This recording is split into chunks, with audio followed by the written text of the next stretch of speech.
Iran says no to nuclear talks under fire. Iran said on Friday it would not discuss the future of its nuclear program while under attack by Israel.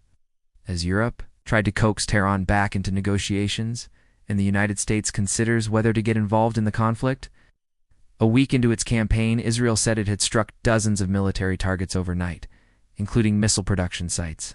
A research body, it said, was involved in nuclear weapons development in Tehran and military facilities in western and central Iran.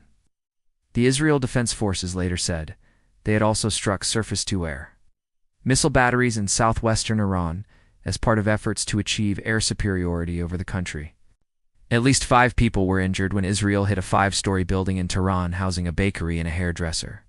Fars News reported. Iran fired missiles at Beersheba in southern Israel early on Friday. And Israeli media said initial reports pointed to missile impacts in Tel Aviv. The Negev and Haifa after further attacks hours later. The head of the UN nuclear watchdog warned against attacks on nuclear facilities and called for maximum restraint. Armed attack on nuclear facilities could result in radioactive releases, with great consequences within and beyond the boundaries of the state which has been attacked. Rafael Grossi, director of the International for Atomic Energy, told the UN Security Council on Friday. He spoke a day after an Israeli military official said it had been a mistake for a military spokesperson to have said Israel had struck Bushehr, Iran's only nuclear power plant.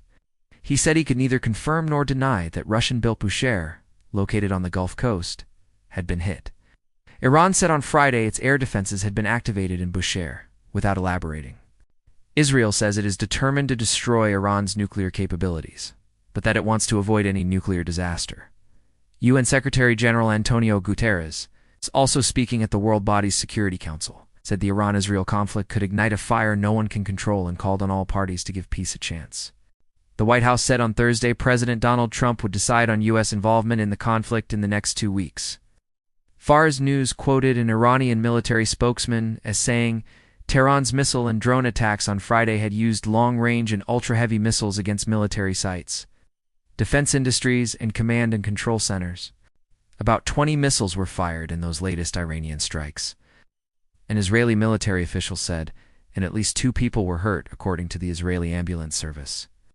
In a sign of increasing concern about any strikes on energy facilities in Iran or elsewhere in the Gulf that could affect supplies, Qatar held crisis talks this week with energy majors, an industry source and a diplomat in the region told Reuters.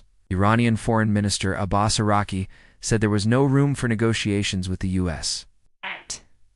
until Israeli aggression stops. But he later arrived in Geneva for talks with European foreign ministers, at which Europe hopes to establish a path back to diplomacy over Iran's nuclear program.